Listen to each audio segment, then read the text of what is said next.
Good afternoon, Penn Trafford, and welcome to a very special and spooky edition of What's Up Warriors. To start us off, we take a look at the paranormal, then find out about what kind of costumes people are wearing for Halloween, take a ride on down to the Haunted Hills, and finally indulge ourselves with some delicious candy. I'm Mick Stinelli. I'm Hallie Palechko. And let's get started. As Halloween approaches, we wanted to look for some spooky activities to get into the feel of the holiday. After searching around, ghost hunting seemed to be an interesting topic to look into. Emily Davis and Zora Locke took the job of attending an open investigation last Friday to get some details. Here's the story. Are you Native American? A lot of people watch TV shows of paranormal investigators in haunted buildings and often question whether or not they are real. Well, we decided we wanted to find out for ourselves. With the help of Steel City Ghost Hunters and Oakmont Paranormal Society, we were able to tag along with them on a public investigation at the Carnegie Library in Homestead. We had some questions for people along the way, the first one asking what their definition of ghost hunting really is. Well, it's not actually hunting in the truest sense of hunting. I'd call it more paranormal investigations. Ghost hunting is just seeking ghosts, seeking paranormal activity. There is a difference between ghost hunting and paranormal investigations. To us, paranormal investigations is what we actually do. We actually go out and using scientific methods and equipment to detect entities, and we're also looking to find out why they hang around after they pass on. We then decided to ask them how they know if their encounters are real or not during investigation. Debunking's we really just try to find natural explanations for everything. It's only when we can't explain things with natural explanations that we think it might be paranormal. It's no proof that it is, but so we take a very scientific approach to everything. Law of the land more or less is that if you cannot disprove it scientifically or naturally, then it is indeed paranormal. And for our last question, we obviously had to ask what their scariest encounter was. Well, it happened here about 3 weeks ago. I was coming through my routine, opening up, turning lights on, opening doors, and before I went upstairs to go to the gym section of the building, which is where I work, I unchained the steps to go upstairs, and as I turned around, I looked upstairs, and there was an actual face looking over the railing at me. And as I looked up, it saw me, and I saw it, and it had the same reaction I had, like, you saw me and I saw you, and it just flew back like inhumanly impossible to move that fast.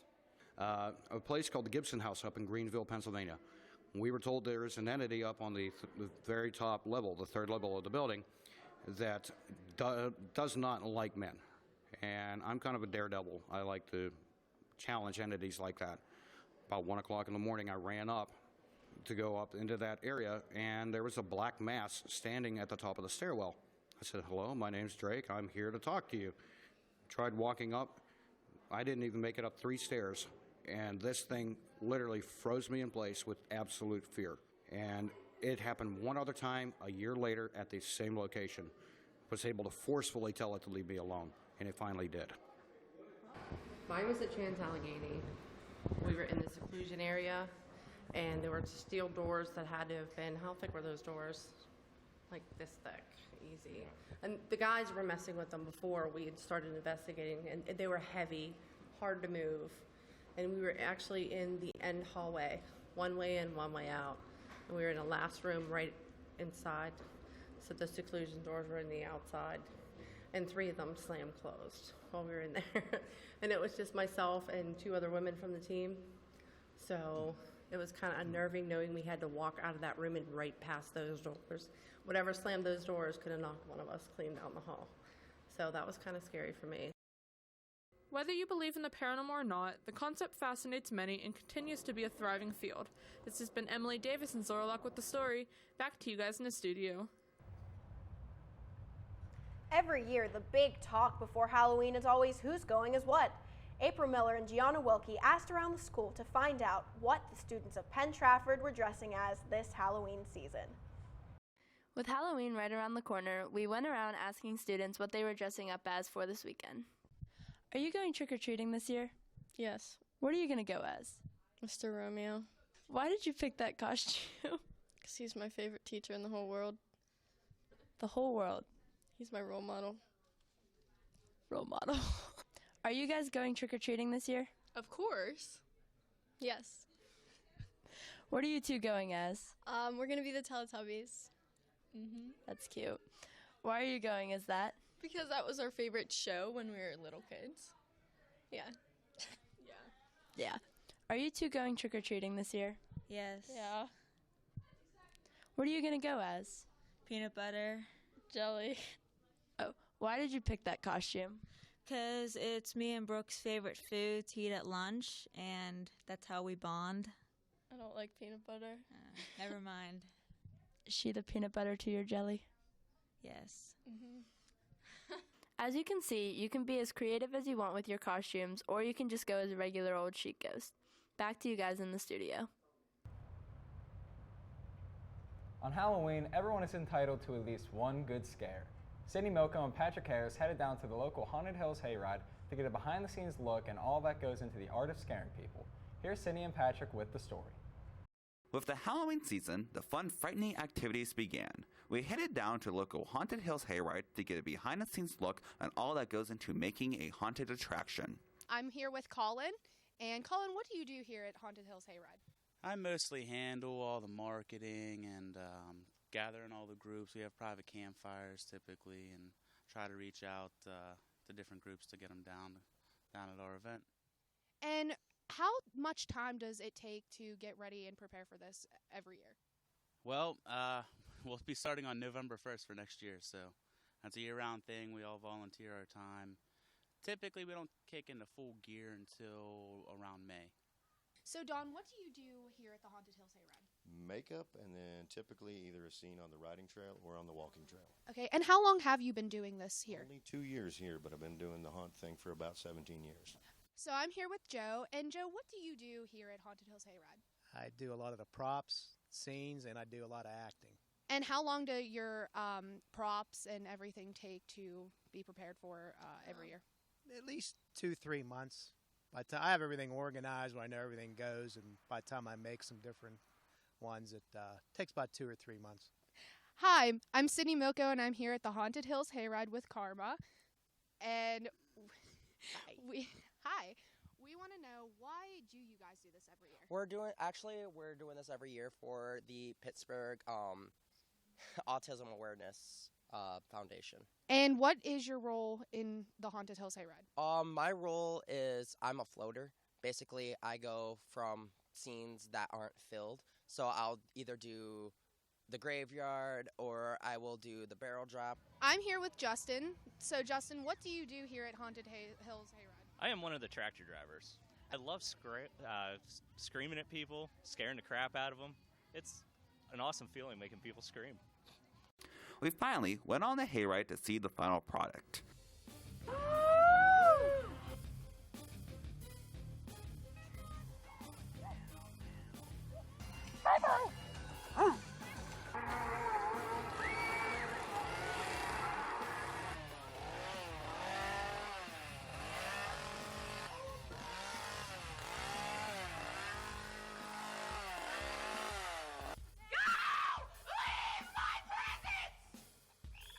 And for anybody that wants to join, what do you have some advice words for them? If you think you want to do it, come on down and join in. It's a lot of fun. You can always come a couple times, come every day if you really love it. And we did just that. Okay, Sydney, are you ready for this? Yes, I am very ready for this. We had a blast scaring people, and if you want a good scare, come on down to Haunt the Hills in North Versailles. Back to you in the studio. Trick-or-treating is the highlight of any kid's Halloween. We got a chance to sit down with some PT teachers to learn about the do's and don'ts of Halloween treats. Gee, I got a candy bar. Boy, I got 3 cookies. Hey, I got a package of gum. I got a rock. Trick or treat.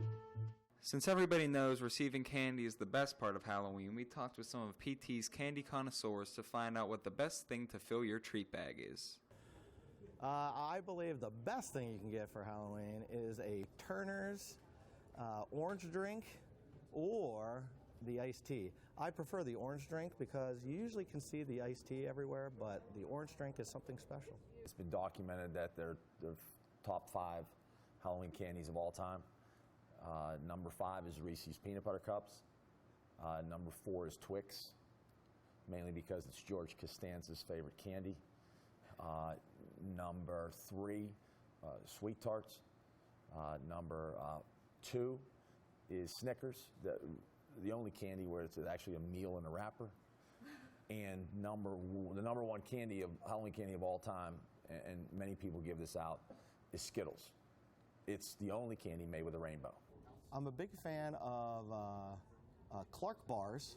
I don't know if they make them anymore, but Clark bars were delicious, and people will know what I'm talking about if they ever had one. Butterfingers would be the closest one to the Clark bar, but nothing's better than the Clark bar. The most underrated thing is a Kit Kat, because Kit Kats can be eaten in a variety of ways. I like them in the freezer.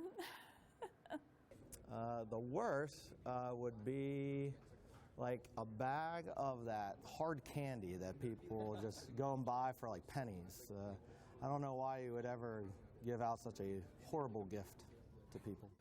I think probably Milky Way, because I don't really think anybody likes Milky Way candy bars. It's just nougat. It's chocolate and nougat, and nobody has ever defined nougat for me. So I'm just not doing it. We've had popcorn balls, which I always thought were gross. No, popcorn balls are bad. You never can finish a popcorn ball. You can't find one person in this school that's ever finished a popcorn ball. Candy corn is the worst candy ever. You should be ashamed of yourself for even like consuming that good. It's right up there with like that, what is that? The circus peanuts, it's right up there with circus peanuts. In fact, I want to change my answer from prior, and I would rather get hard candy than getting circus peanuts or getting candy corn. Oh, as much as I admire my colleague, Mr. Moses, I love candy corn. It is pure sugar. And now that they add flavors and everything else, I honestly have somewhat of an addiction to candy corn, so I enjoy it. Signing off for PTV, this is Mick Stinelli. Back to me in the studio. Thank you for watching our special Halloween edition of What's Up Warriors. Be sure to tune in next week for some more exciting news. I'm Mick. I'm Hallie. Have a great and safe Halloween, Penn Trafford. We will see you next time.